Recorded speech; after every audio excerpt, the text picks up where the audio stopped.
Hey guys, it's your boy James Constantine coming back to you again, and welcome back to the Red X Syndicate. I have been gone for a long time, mainly because I was too busy for 3 weeks doing nothing but... Oh, I'm so sick.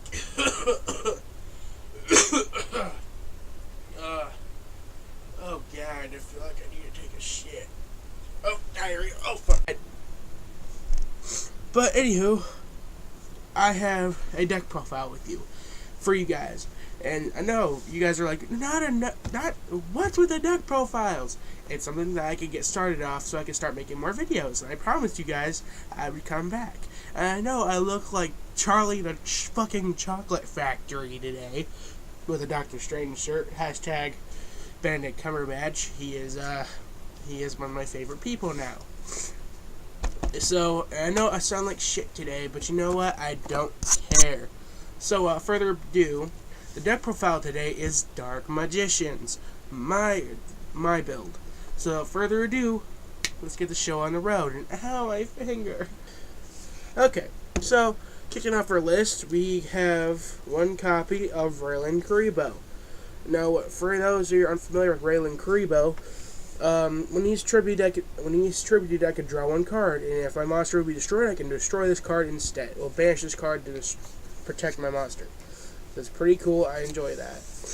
Next up, 3 copies of the Magician's Robe.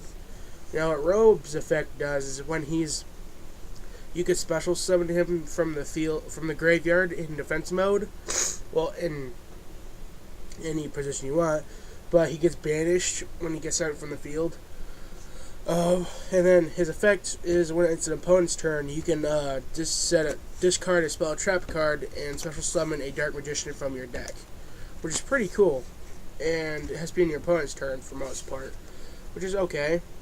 Next up is 2 copies of the Magician's Rod.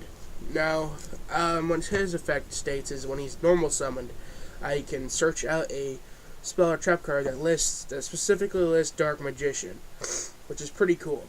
And not to mention he's a beat stick, so that's pretty cool. Next up is, of course, the OG Dark Magician.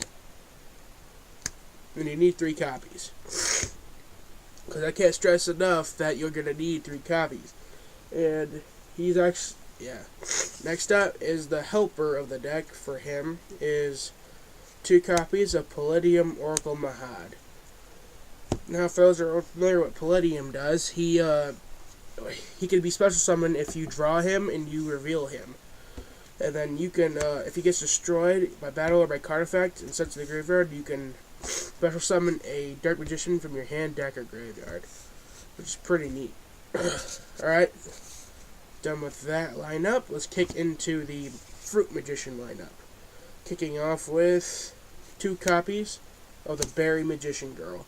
Now, what Berry Magician Girl does is that once she's summoned, you can search out a Magician Girl monster card from your deck to your hand.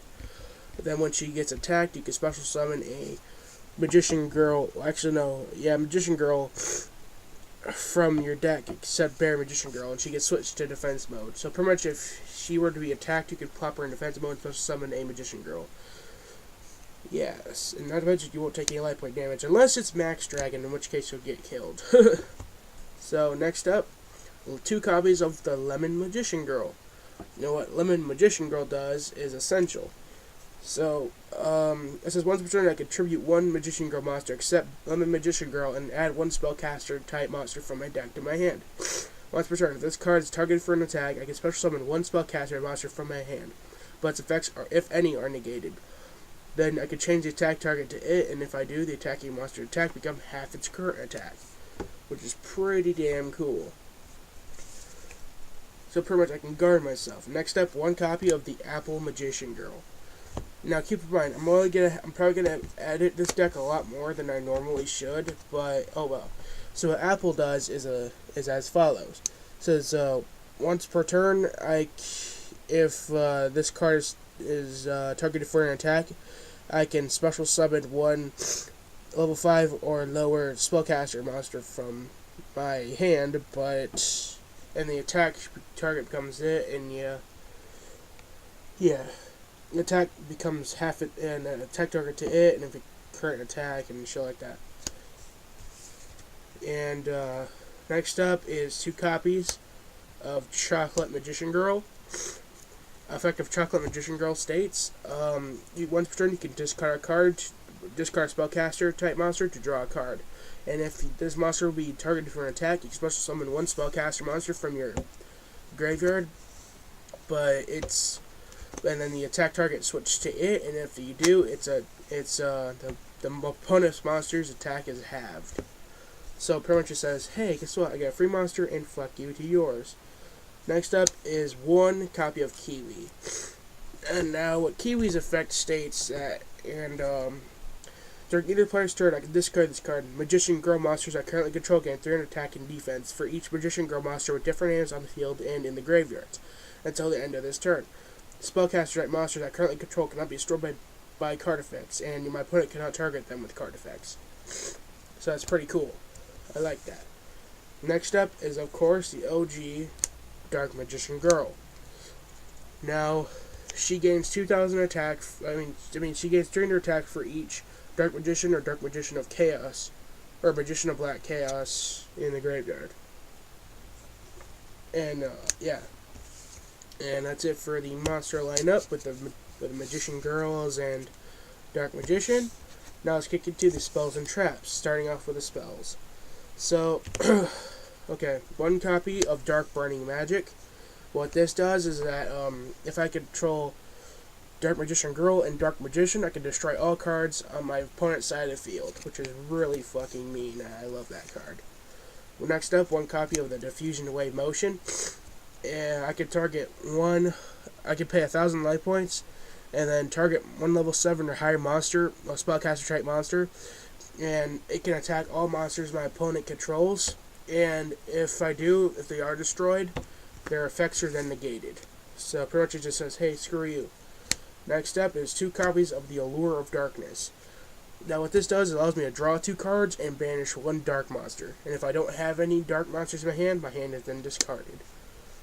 So that's it for that part right there. Next up, 1 copy of the Mystical Space Typhoon. I should add more copies, but I don't have any to spare at this moment, but it's fine. Next up, the Dark Magic Attack. Now, if people that are unfamiliar with what this card does, it allows me to, if I control Dark Magician, I can destroy all spells and trap cards my opponent controls. So, bye-bye Mirror Force, essentially. Next up, Dark Eruption. Now, this pretty much allows me to fetch out any of my dark monsters that are 15 or that have 15 or lower attack. Actually, no, wait. It allows me to, yeah. The next up, the Illusion Magic. Now, what this does, it allows me to tribute a spellcaster type monster, and if I do, I can add up to 2 copies of the Dark Magician from my deck to my hand. Next up is 1 copy of the Dark Magic Curtain. I should add another copy, but I just can't seem to tuck any other copies of anything else out. What this does allows me to pay half my life points, and if I do, special summon a Dark Magician from my deck. Next up is the last spell I have in here, Dark Hole. Now what this does is, of course, I think everybody should know what Dark Hole does. It allows me to destroy all monsters on the field. So that's pretty decent. That's all. Let's go with the spells lineup. Let's go to the traps lineup. Kicking off with 2 copies of Mirror Force. Now what people should know about this card is that if my opponent's monster declares an attack, I can destroy all attack position monsters my opponent controls. And 1 copy of the Magic Cylinder. People won't expect it, and if they try to make a dumb play, I can whip their attack back at them and do some serious damage. Next up is the 1 copy of Black Illusion. What this does is allows me to let me check real quick. Until the end of this turn, all dark spellcasters with 2,000 or more attack I currently control cannot be destroyed by battle.